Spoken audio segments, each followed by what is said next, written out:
Nabi Shallallahu Alaihi Wasallam pernah ditanya, Su'ila Rasulullah Shallallahu Alaihi Wasallam an aktsari ma yudkhilun nasa al jannah. Beliau pernah ditanya, apa yang paling banyak memasukkan manusia ke dalam surga?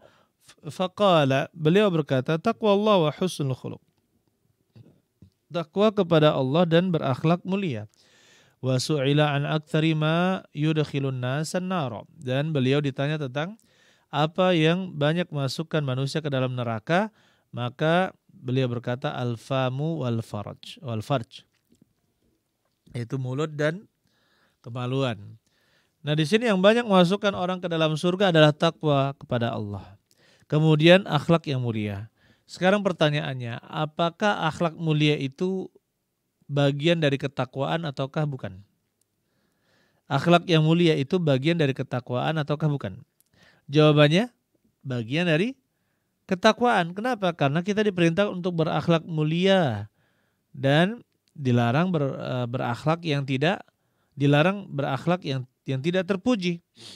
Berarti kan ini bagian dari ketakwaan. Tapi kita lihat disebutkan husnul khuluq, akhlak yang mulia secara khusus setelah takwa, ini menunjukkan porsi dari akhlak yang mulia ini sangat banyak memasukkan seseorang ke dalam surga. Cobalah kita lihat kisah seorang wanita yang memberi minum seekor anjing. Ini kan bagian dari akhlak yang mulia kepada hewan. Memberi minum seekor anjing, dan karena seperti itu anjing tersebut sangat kehausan, hampir mati kehausan, bahkan sudah memakan pasir karena kehausan. Akhirnya Allah Subhanahu wa taala mengampuni dosa wanita tersebut dan memasukkannya ke dalam surga. Kemudian ayyuhal ikhwan rahimani wa rahimakumullah. Nabi sallallahu alaihi wasallam juga mengatakan, ahabbu ibadillahi ilallahi ahsanuhum khuluqa. Hamba Allah yang paling dicintai oleh Allah adalah yang paling baik akhlaknya. Jadi kalau ingin dicintai oleh Allah Subhanahu wa taala, maka bagaimana? Kita perbaiki akhlak kita kepada Allah, kepada manusia, kepada hewan, kepada jin, bahkan kepada benda-benda pun kita harus berakhlak, ya. Jangan sampai melakukan hal yang sia-sia. Jangan sampai melakukan hal yang sia-sia.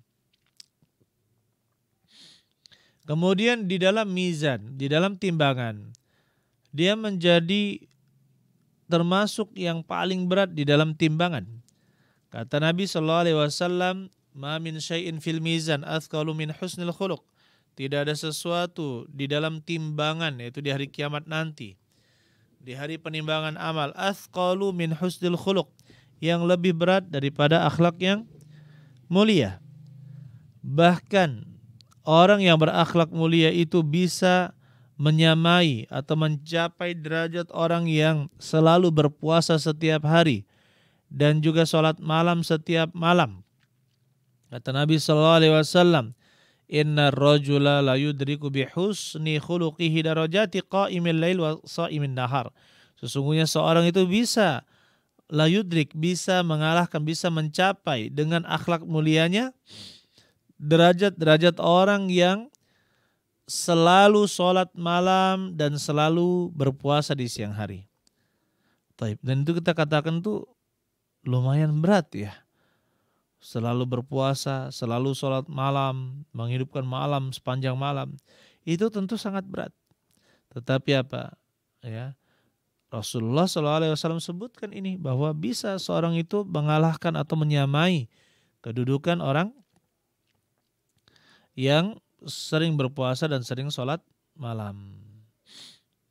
Begitu pula dalam riwayat lain, innal muslimal musaddad, sungguhnya muslim yang lurus, maksudnya yang berakhlak mulia, la yudriku darajatas sawam al-qawwam, bisa mencapai derajat orang yang rajin berpuasa dan rajin sholat malam, bi ayatillahi azza wajal, dengan ayat-ayat Allah azza wajal, likarami dharibatihi, karena kemuliaan perangainya, wa husni khuluqihi, dan baiknya akhlaknya.